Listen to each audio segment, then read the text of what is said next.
I realized, there are people who were identified themselves in terms of, preparing for IITs, and some of them could get through as well. But as I mentioned, because I was more interested to be, getting into medical, and but it was more of a chance to, qualify the Odisha joint entrance at that point of time. And in our time, there were only 4 colleges, 4 government colleges, and there was 1 private college. And my father suggested, not to go outside India, outside Odisha, and that's where basically, it was by chance, and of course by choice in terms of the branch. So I decided not to take anything other than mechanical engineering. So that's how, my interest with the engineering started. After my engineering, I went on to join the profession. But before that, I just wanted to share, which will be, resonating well with you all. As I mentioned, when we were in Sarang, at that point of time, there was no campus interview.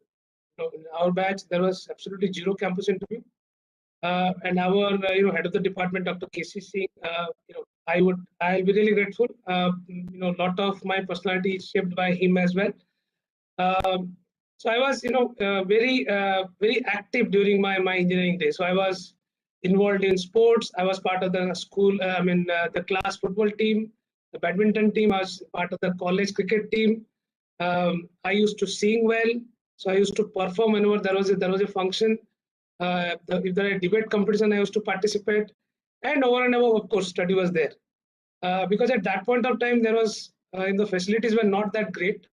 When we were in 3rd year, this computer center was coming up, where basically the access was given to people from 3rd year, and that's where we get exposed to this Fortran 77. Honestly, I never liked it, and I was very sure I'm not going to do something around development and coding, so I'll do something around engineering. So that is what my feeling was. And just why I was mentioning about Dr. K.C. Singh was, he from the day one, he always said you have a lot of potential, but he was very annoyed because I was not amongst the top 5 in the class. Okay. And just to share with all of you, finally I missed my honors by some 10 marks. But as I mentioned, the attitude of Maharaj, that was always there. Thanks to my parents. I never thought anything less than anyone else. And there was always a belief that irrespective, even if I missed the honors, and because there was no campus interview, so my peers from my, let's say, GM college peers who were there in, let's say, REC or IIT or other government colleges outside RECs and all, they were kind of looking down upon me at times, because we were not getting the job placement in final year. But honestly, I was not perturbed much. I was very confident within myself that something definitely will be done. And so we passed out. So there was one only off-campus selection, thanks to Dr. Singh, based on his contact. One of our colleague, he got selected. One of our batchmates got selected. Other than that, it was everyone of their own actually. So that's why basically I would like to thank Dr. Chaudhary. So he's taking a lot of pain.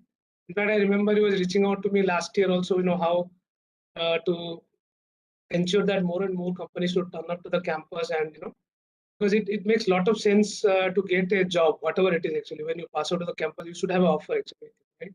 So it is not only from your personal point of view, but also from a social point of view, it is very important. So that's how it is. So I passed out having no job. Some patenting courtesy my father I get for a few months. Then there was an opportunity. I'll come to that. So there was an opportunity at MESCO, which is now the MESCO Steel. So that was setting up, and a lot of noise was happening actually at that point of time in the 1994 when we just passed out. A lot of noise, because people thought that this particular industry is going to change the shape of the people of Odisha, and to change the shape of the recruitment or the employment scene in Odisha and so on. But till I passed out, nothing was there.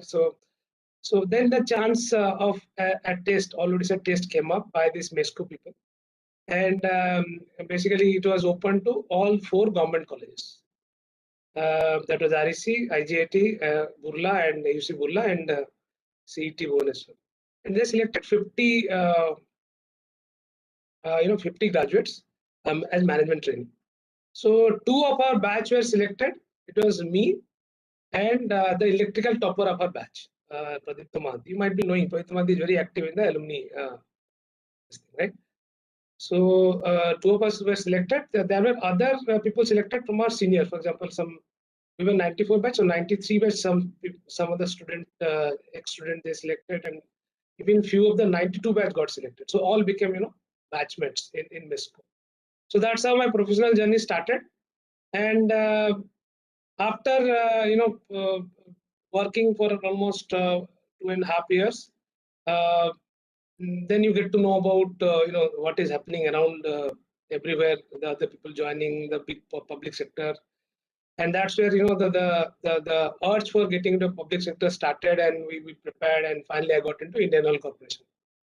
And see, life is all about reinventing, reinventing, and rediscovering yourself, right? So, for example, I was talking about when I was in IGIT, I was very sure I'll do nothing other than mechanical engineering related work. That is how the thinking was actually. Okay. But as I got into Indian Oil Corporation, then I realized people from IIT, various RECs, now the NITs, people from different it's all India selection, so various people came from various backgrounds. Then you realize probably you are not exposed to many things, that's why probably you do not know, and it's time to know. And fortunately I was posted in Delhi. That was one of the biggest goals. And that's where at that year, uh, uh, SAP, if you heard about SAP, they were increasing their footprint. Somewhere this idea came, SAP was creating a lot of noise in the market at that point of time. Okay? Because they created a revolution in 90 in the early 90 in Europe, and they came to India in 94, 95, and they were just establishing themselves with few initial accounts, and in 95, 96, there were a lot of this thing about how the things industry is going to change because of this ERP. Okay, so I'll touch upon the ERP slightly later if time permits. And that's where basically the aspirations started flying, and I thought that why Indian Oil, why not to get into some MNCs and try to see the world.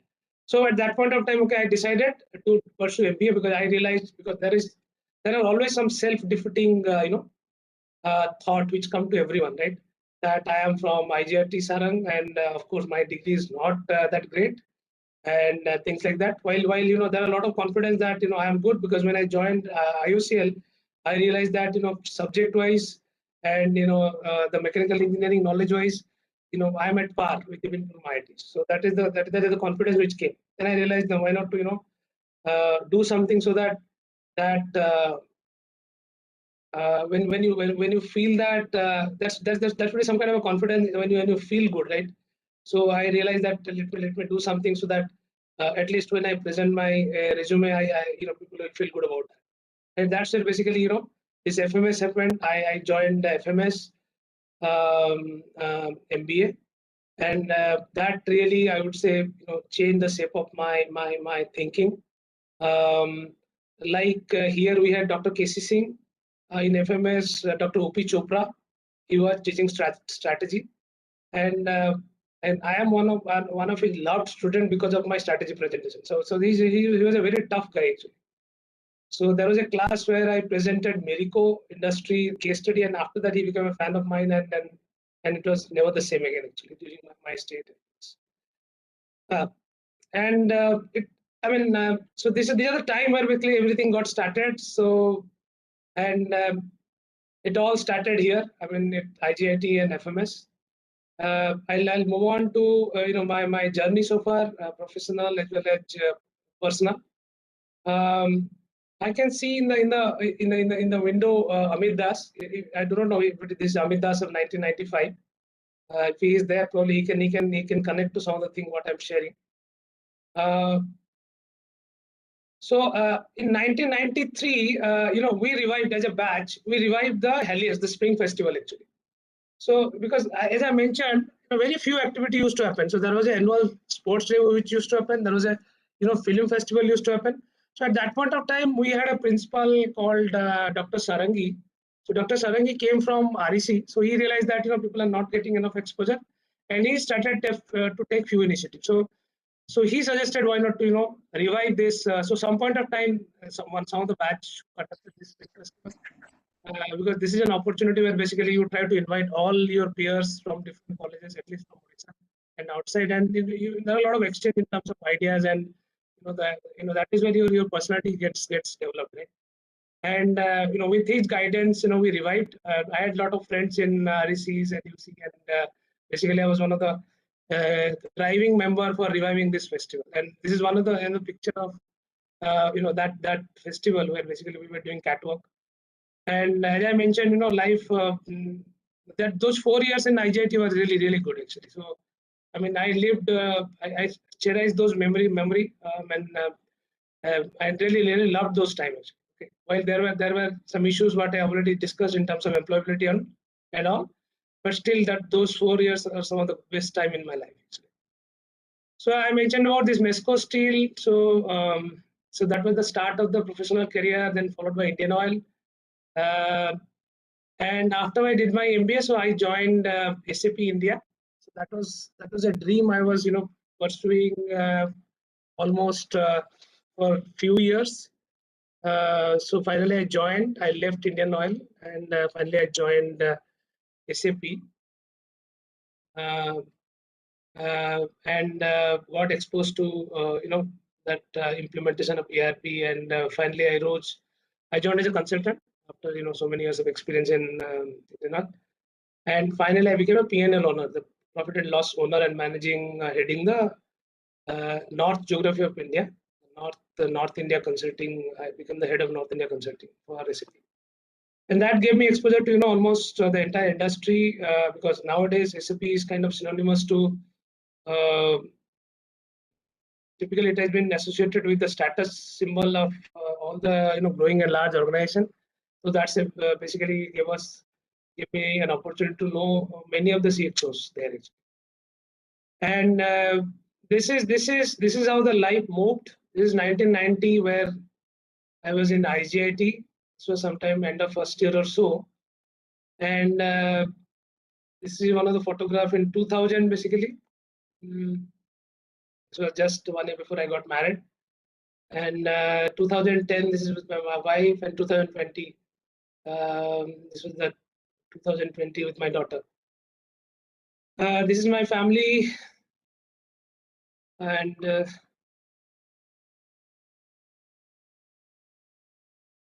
yeah, this is so. This is one picture I've shared here. So I got an opportunity to speak in many of the forum. This was one of the forum last year. Addressing the student of XIM Bhubaneswar. So almost 400 students were there. Where basically I shared my experience, and that was part of the alumni series where basically I was given an opportunity to speak. Now I'm part of the steering committee of this Orissa Corporate Foundation. In the right bottom picture, what you see. So basically, this is an entity we have formed to support the startup and help the startup mindset in the colleges of Odisha. So this was the annual event what we had last year, where basically uh, the event was kind of chaired by Dharmendra Pradhan, and there was a huge circulation of this particular event. And we are very active, and we're trying to adopt some of the budding young entrepreneur from the remotest part of Odisha. Soon, there'll be a lot of updates around this, and probably I'll highly recommend to get connected. I'll share some of the things around this Orissa Corporate Foundation's work. So I'm sure some of my young friends who are aspiring to do something of their own, they can get a lot of help from this particular foundation. Yeah, that's it from an introduction point of view. So I'll come to the industry part of it. So typically when we are typically at the third year final year stage, uh, we should try to find out what we want to do. Whether at some few years back, I was in IJT, I was meeting some of the students. Some of them are very clear that they are not going to get into IT. That's absolutely okay. For example, I met one person. I just forgot his name, but he was very keen to get into. He was a metallurgy graduate, and I was very much keen to get into something like steel making or some metal extraction process, things like that. And which is absolutely fine. But my only suggestion to you is, if at all you are trying to pursue some technology, keep your eyes and ear open. That you should get the technology which has a lot of marketability. For example, uh, there was a point of time where basically people made a lot of money, learning, let's say, .NET. But right now, probably .NET may not give you that kind of an opportunity, while it is very easily available in terms of training, right? So before you pursue anything over and above your academics, particularly in the technology side, you try to do some kind of a due diligence. What are the area which will help me uh, uh, enhance my employability, right? So there is one campus interview which is always there, while Dr. Chaudhary and team are trying doing a lot of good work in terms of bringing more and more companies. But at the same time, as an individual, we all are actually an individual brand, right? So from that point of view, try to choose the right technology if you are getting training. For example, I'll give you an example. I was recruiting some of the people, last month. They were part of some of the remote place of Rajasthan, some colleges of Rajasthan. But by virtue of some, guidance, all these guys were, they were certified in ABAP. So ABAP is a technology which is used in SAP. So let me take few minutes what SAP is, right? So there is a concept called enterprise resource planning.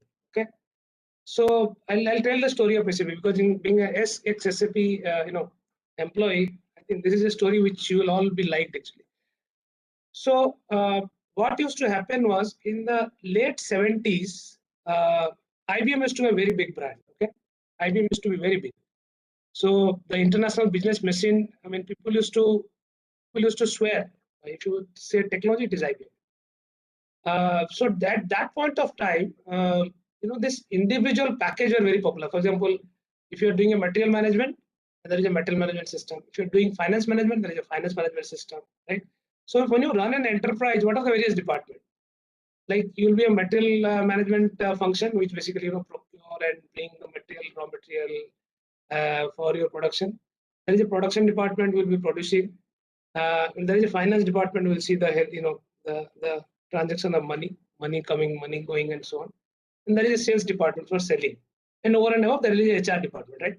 That is how typical enterprise is aligned, right?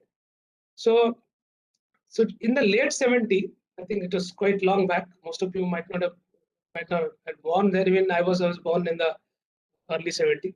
So at that point of time, so these individual packages were very popular, and IBM used to be a big name. For example, material management system, finance management system, HR management system. Even you go to some of the organizations now, they are prevalent now as well. Or let's say operation management system and so on. So there were six, professional from IBM technology. They realized that, boss, what is happening is, in an enterprise, why we are operating in a silo. For example, material management, let's say, for example, suppose you procure a material, right? The material is procured. What is the next step? You have to pay the vendor in the enterprise. The vendor payment will be done by finance. What will happen? So there is a material management system will capture everything about material. And now this invoice will go to the finance section. Now they will start the invoicing once over again. Right? They'll do it all over again. In that they'll initiate, they'll punch the vendor name, they'll put all the details of the invoice, and they'll make a payment and they'll capture the now these gentlemen thought that, when it is one enterprise, why the same data is required to be entered multiple times? Okay, you procure something. I mean, you should have a system where basically you procurement function does their part, and automatically the data what is captured in the procurement function should go to finance. So finance need not ask or need not capture and enter the data once again. And this is true for all the department actually. For example, HR, human resources involved in departments, and they will be, there will be a cost to that. So there is an integration between the cost finance and HR. We talked about some integration between material management function and finance, and similarly for sales and production, that this kind of a connection is there, right? So they thought that why not to prepare or create one solution which would cater to the entire enterprise. Okay, that is how this enterprise resource planning concept came into being. Okay, so these six gentlemen, they presented this case study or business case to IBM management. Okay, so these are six German actually. So then IBM, the top bosses, they rejected the idea. They said, no, we have such a flourishing business and we are doing so well. We have such a large brand value, right? So they rejected that idea, and that made these six gentlemen to resign from IBM and started a company called SAP. Okay, so SAP stands for System Application Product for Data Processing. Okay, so this was started sometime in the mid 70s. Okay, and the SAP what you're seeing right now is an evolution of that. So I had an opportunity of working, even going to the Waldorf office where basically all these things started. There is a hall, basically the entire process flow, everything are there casted actually. Okay, that's a great place to be actually. So that's a city called Waldorf, which is about 120 kilometers from Frankfurt, and that's the entire area which is being captured or developed by SAP. So they call it as a SAP village, and everything is there. I mean, to support that ecosystem. So that's how it is. So I was coming back to that learning. So as a graduate, I think let's say suppose right now SAP is doing very well in the market. So there are a lot of employability around SAP, a lot of hiring in SAP. Because even though there are a lot of large companies, they have already adopted SAP, there are a lot of push, a lot of pull, from the businesses to adopt SAP. For example, I'll give you an example how it has become more of a status symbol now. So World Bank is giving loan, they're saying that what software you are using. For example, they're so much relying on things like SAP that if your organization is using SAP, the chance of fudging your account is very less. That is the kind of, it has become more of a status symbol now, and there are a lot of pull in the market, and lot of SAP movement. So this is one of the area. The second area is, for example, we all are now discussing about artificial intelligence, machine learning, data science, and so on, right? So if you are interested that okay, let me do some, I'll be good in programming. So why don't you explore the possibility of doing a training in, let's say, ABAP. ABAP is a language which is used in SAP. As I was mentioning, one of the my last interview, experience, where people from some remote college in Rajasthan, they were during their third year, fourth year, they trained in ABAP and they got certified, and I had no issue in hiring them because we are looking for certified people. The other area is data science, for example. Now everybody is talking about data science, right?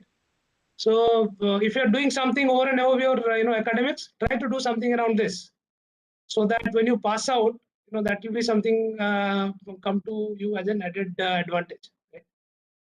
The third area, which is really flourishing, and the entire globe is looking at us at India, is the fintech industry. All this payment app, right? Whether it is Paytm, or there are so many, right? So there are a lot of opportunity. I believe there is a huge opportunity in the upcoming years around this. So these are some of my thoughts. Wherein basically when you try to scale up over and above your academics, not necessarily everyone will get into technology. But if you are interested in technology, try to find those technology which are selling in the market. Yeah. Probably I'll take a pause, Dr. Chaudhary, if we would like to have an interaction now, or I'm okay to do that, or how do you suggest? Because we have about 15 minutes more time.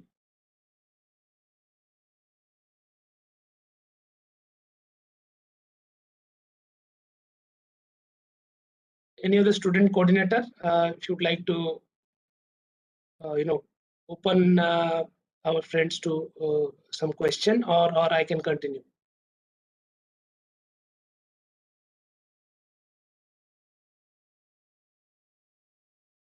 Okay.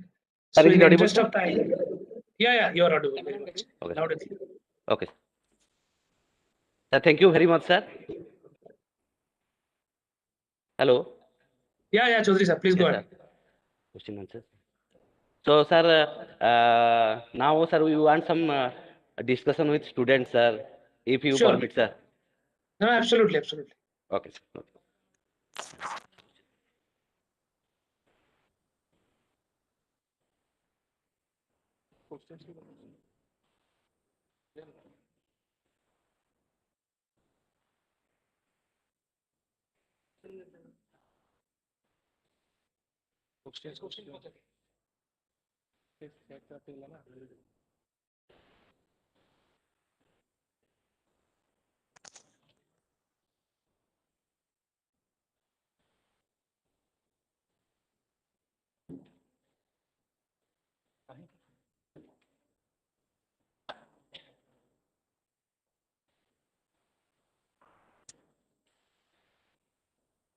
Good morning, sir. So, am I audible? Yeah, absolutely. Loud and clear. Please go ahead. Sir, basically, like nowadays we are reading in newspapers and all that employability rate of India is now currently decreasing quite rapidly. Like it may be of different reasons, like COVID and all. So, is it like it will degrade more, or there is some possibility that students will get industrial exposure more during this time? Yeah, so it's a good question. So I'll tell you one thing. So I was listening to one of the interview of Mukesh Ambani. So basically, I think he was talking in one of the convocation. So he was talking about this employability. So what he mentioned was, in India, uh, the there are some 15 lakh graduate pass out every year. Okay. Out of that, what he was mentioning was, 75 to 80% were not employable. So what is employability? We should understand what is employability and why it is saying that 75 to 80%. One of the reason is because of there was a time where basically hundreds of technical institute opened up, and without much quality control from the government, and where basically people are passing out without much of depth and learning during the process. And also that is adding to the issue of supply, right? Suppose if there are 3 to 4 lakhs good job in the market, and there is a supply of 15 lakhs, let's say, graduate engineer, obviously uh, there is a challenge. But I can tell you from my experience, in IJT, at least in our days, uh, even though there were no opportunity in terms of campus interview and so on, people are very good in their subject. Actually, they are very good. So when you go out, if you are good in your subject, you are recognized. So when you're talking about this 15 lakh engineers, I have experience of interviewing some of them. They absolutely do not know anything about their engineering. Actually. Okay, and that is point number one. Second point is, nowadays engineering has become more of a base degree. Many of people do engineering just to pursue higher study, right? So from that point of view, you don't get bogged down by the percentage of employability, because many people are not anyway. They never meant to do something after engineering, because it is just a number. That is point number one. And second point is, yes, right. For example, I am from a vernacular medium, right? Uh, so there are challenges in terms of how I speak. I mean, today I can't differentiate between staying in Delhi after so many years. I can't differentiate between a sa and a sha. Okay, well, and I typically, when I speak Hindi, people will know I am Odia. So I'm pretty proud about that. I'm pretty proud about the diction. But only what I'm trying to say is, we need to see, we have to compete with the market, right? So first of all, we should trust in ourselves in terms of, because if you have done hard work during your education time, during your academics time, that will really help. That is point number one. Second point is, I'll share one of my experience, because we were worried that because there is no campus during our time, when you go out, how you will succeed in terms of group discussion and interview, because our diction is bad. we can't speak fluently and so on. So we were a group of three. So there was a guy called Subhash Tripathi. So he was also not in the top 5 or top 6 of the class. He was an average student. Similarly, there was one more guy called Santosh Subuddhi. But we were, all of us, 3 of us, we used to meet very regularly, and all of us we were aspiring to, do big in the career actually.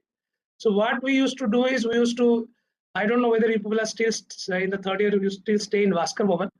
So Vaskar Bhavan, we used to go to the rooftop, and 2 days a week we used to, we among 3 of us, we used to do group discussion in extempore speaking and so on, just to improve ourselves. We used to listen Voice of America, BBC, just to improve. Okay, so that really helped actually. So today, Subhash Tripathi was the first to get employed immediately after the class, after he passed out, because he got selected in Air Force. So he is now a squadron leader. He's now a wing commander. He's now a wing commander. Um, Subuddhi he's in Germany. He is a program delivery manager. He's doing very well. And I am a director, and I am tipped to be a managing director. So what I'm trying to say is, don't get bogged down by this news of employability is getting reducing or things like that. Try to see what all value add you can do your own. For example, we talked about adding something over and above my academics. That is one thing. And also, suppose some people might be aspiring to do MBA, so I'm sure they must be taking those online things. Now, a good thing has happened is, the location is no more a disadvantage, right? Because of all this work from home kind of utilities which are coming in, you can enroll into so many things, or you can enroll into so many online things which is available. For example, you want to improve your speaking, enroll into something, right? You want to improve your, let's say, analytical ability, enroll into some class. So don't just waste those 4 years time what is there. At least in the third year or fourth year, try to find some time over and above your academics. That is what I can say. That will really going to help you actually. Okay, so did I answer your question?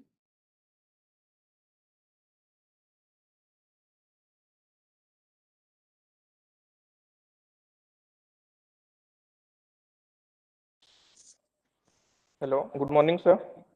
Good morning. Sir, am I audible? Absolutely loud and clear.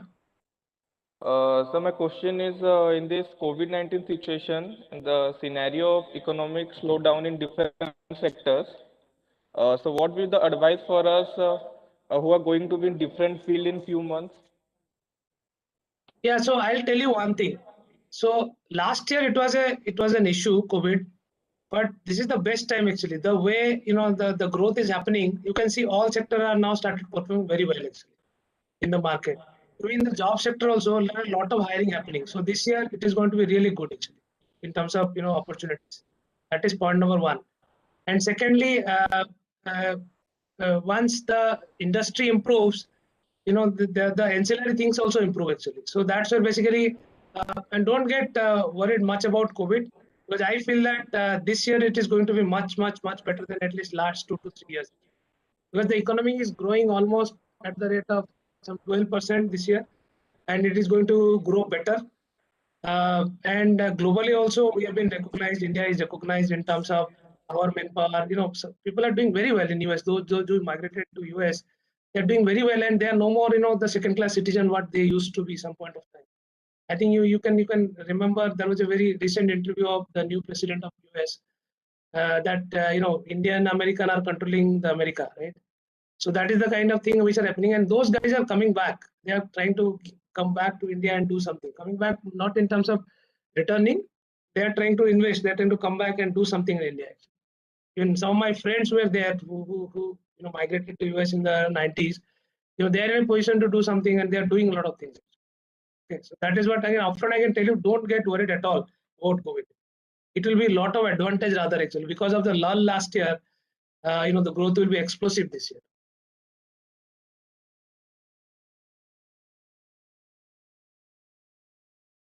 Yeah.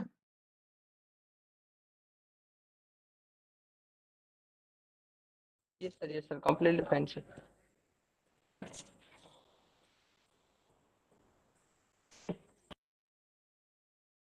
So while we can come up with the next question, I'll take quickly 2 minutes to share this. Yeah.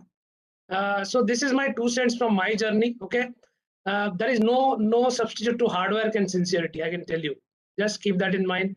There is no substitute. Nothing can replace the hard work and sincerity. Believe in it and follow your passion. So whatever you want to do, as I mentioned, your passion will evolve over a period of time. Not necessarily what is a passion today, maybe over there. I can tell you, I used to sing. I was a small-time singer in terms of performing in small event and all. So I had a passion of learning classical music. So I started at a very late age actually. So now I'm doing learning classical music, and I have already completed 2 years. I'm in my third year. So follow your passion. That is my advice to you, and keep eyes open to the technological development. Irrespective, you like technology, you do not want to be in technology, that is fine. But technology is there in some form, right? We all are using WhatsApp. We all are using. All these work from home initiative, everything we are using, right? So we do not like, we cannot avoid technology. So keep eyes open to the technological development that will help. And last but not the least, be the Maharaj of your life. Just remember this picture of mine. Okay, be the Maharaj of your life. Don't allow self-defeating thoughts defeat you. Don't allow it. Be the Maharaj. You are the Maharaj of your life. And that's it from my side. Any more question, please?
So we have about 2 more minutes from my scheduled time.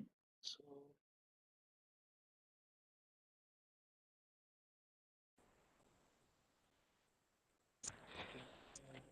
Hello, sir. yeah, Good morning, sir. My name is Jessica Biswal. Sir, I have a doubt, like what it does to take lead in a team. so if I followed your question, okay, so how to develop leadership quality, is that what you're trying to ask? Yes, sir. Yeah. Okay. So Jessica, right? Yes, sir. So I think it's a good question, Jessica. See, leadership, it is not a theory book or a training book kind of thing. Leadership is shown every day in our everyday life. For example, in your family, suppose when you are amongst your siblings, uh, you are trying to guide them, you are trying to support them, you are trying to be part of them, right? That is where basically they listen to you. What is leadership? Leadership is basically to get the things done as per your requirement, right? By motivating people. That's what leadership is, right? In layman's term. So, for example, a simple thing. For example, we are a group of brother, sister, maybe a cousin and all. You are there, and you wanted to go to some place, right? So you need to convince them into. If you want to go to a place of your choice and you want to take them all of them along, basically you have to convince them that okay, why they should go with you, right? So same thing, I think when you are doing work also, that reflects. For example, if you're playing, when I'm playing football, whether or I'm playing cricket or whatever. Whatever activity I'm doing, even the very basic chores when I'm doing. For example, if I'm cooking, a group of people doing cooking work. Someone will do the cutting, someone will do the, buying, someone will do the actual, cooking in the this thing. So leadership is all about, allowing collaboration and listening to people and understand, what people are looking at. For example, you are trying to take a group of people, they wanted to go to movie and you want them to go to, let's say, yoga classes. Well, it becomes slightly difficult for you. So it is very much essential when you are trying to lead a group of people, try to see what is their intent. At the same time, you have a mandate to do, right? Now, how from the current state of mind, where they are, how to bring them to the state of mind where you want, actually. That is what all leadership is all about, actually. So don't try to become a boss. Try to be a part of them. When you say a good leader is always a part of the team, and a good leader is always someone who is connected by most of the team member. For example, they should feel that you are part of them. Then only they will be, following you, or they will be supporting you from their heart. Otherwise, it's like listening to instruction. They may be following some of them, but internally they may not be following you. Then that will not work. So when you say leader, I mean, a true leader is a person who basically, people follow through their heart, actually. Okay, sir. Yes, sir. Thank you, sir.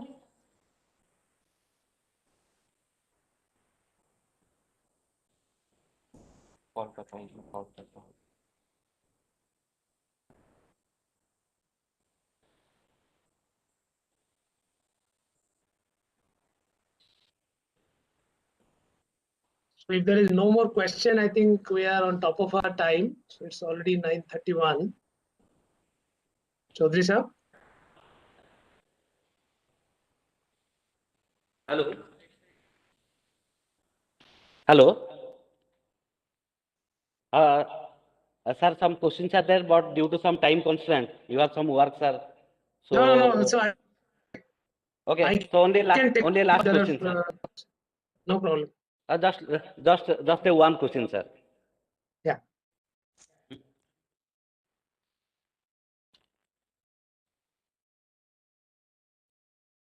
Good morning, sir. My name is Morning. Pradwan Kumar. Sir, my question is how reskilling an existing employee will be helpful for the organization? Yeah. So you are saying that how an existing alumni employee will be useful. So can you repeat the question? So, how existing employee will be helpful for the organization?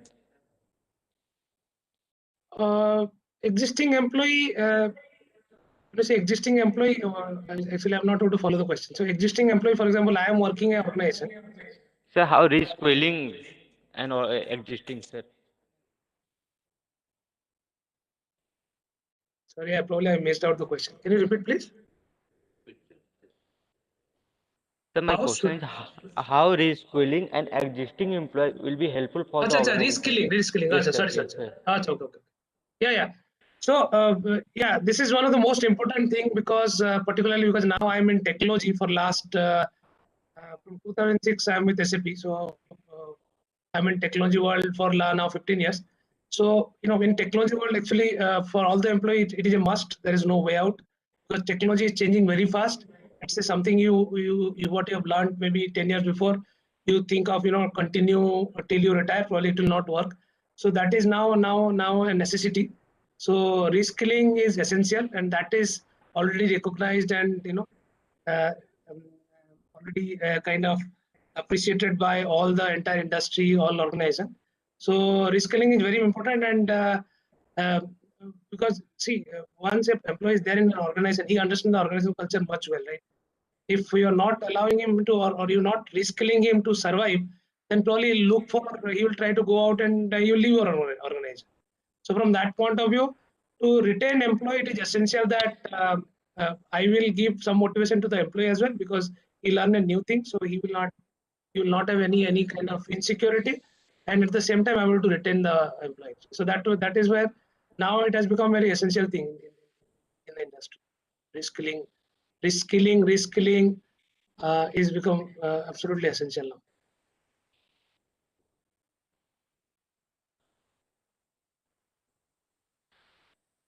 Thank you, sir.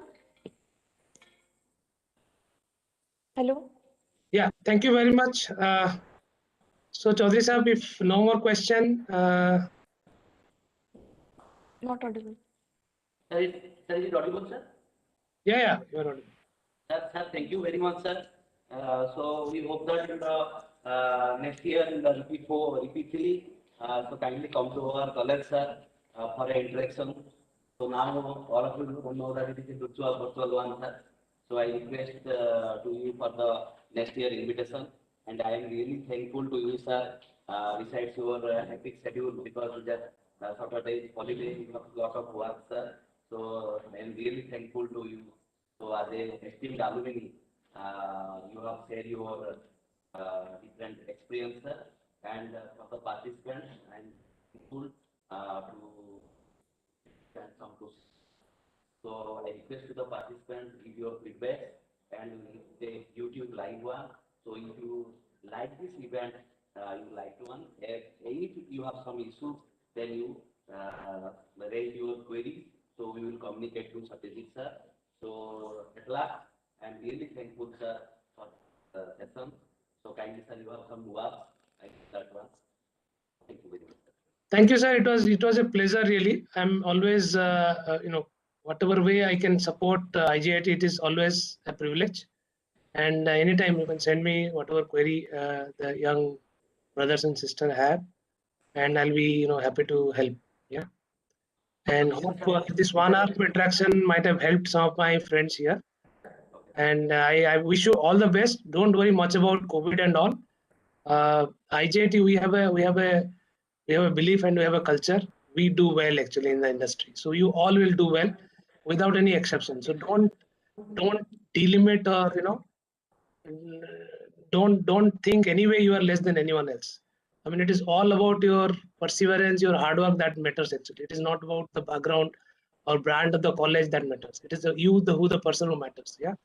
So all the very best to all of you, and have a wonderful year ahead. Thank you very much. Thank you, sir. Thank you. Thank So you, sir. Chaudhary sir, hope I'll get a link to this recording of this thing. Sir, I will send the YouTube link, sir. Okay. This program is not recorded, sir. It is a live one, sir. YouTube. So will it be there in YouTube or it will not be there?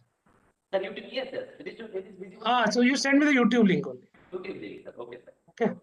And thank you for the opportunity. Thank you I very much. request you participants so kindly like that one because it is a very initiative one. So these are sir our coordinators. So only due to the COVID guidelines, only some coordinators are there, sir. And one Okay. person.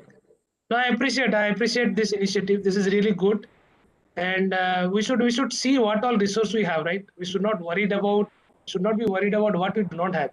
Let us see what all we have. For example, these are the facilities what we have right now. So try to get as max as possible and get benefited. Yeah. So thank you very much. Thank you everyone. Thank you. And have a good day.